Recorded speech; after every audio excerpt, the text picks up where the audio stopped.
The Little Prince, Chapter 11. The second planet was inhabited by a very vain man. "Ah, a visit from an admirer!" he exclaimed when he caught sight of the little prince, still at some distance.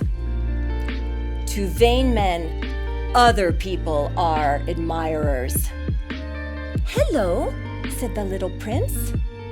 "That's a funny hat you're wearing." "It's for answering acclamations," the very vain man replied. "Unfortunately, no one ever comes this way." "Is that so?" said the little prince, who did not understand what the vain man was talking about. "Clap your hands," directed the man. The little prince clapped his hands, and the vain man tipped his hat in modest acknowledgement. "This is more entertaining than the visit to the king," the little prince said to himself, and he continued clapping. The very vain man continued tipping his hat in acknowledgement.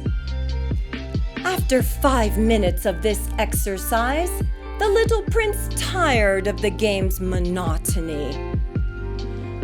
"And what would make the hat fall off?" he asked. But the vain man did not hear him. Vain men never hear anything but their praise.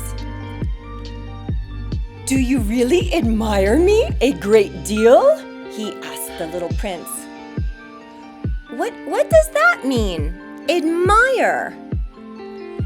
To admire means to acknowledge that I am the handsomest, the best dressed, the richest, and the most intelligent man on the planet.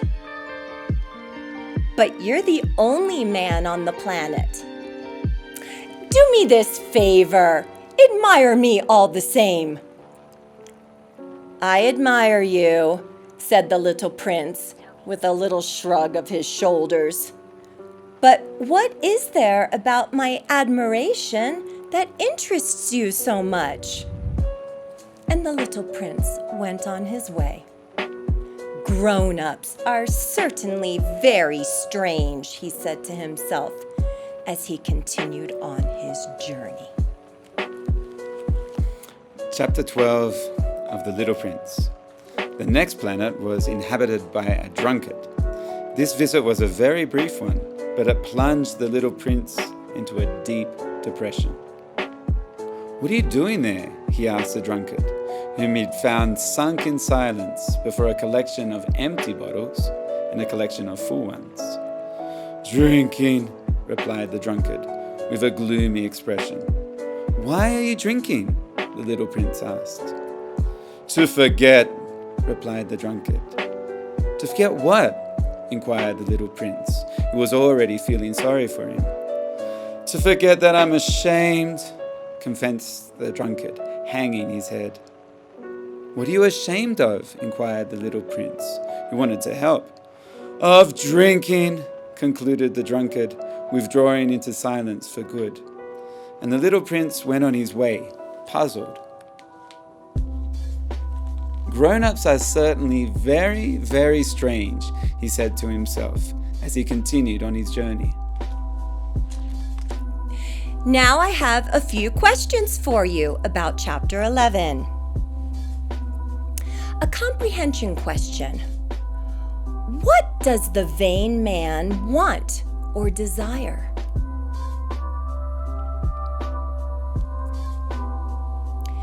And some reflection questions. How are the ideas and information presented connected to what you already knew?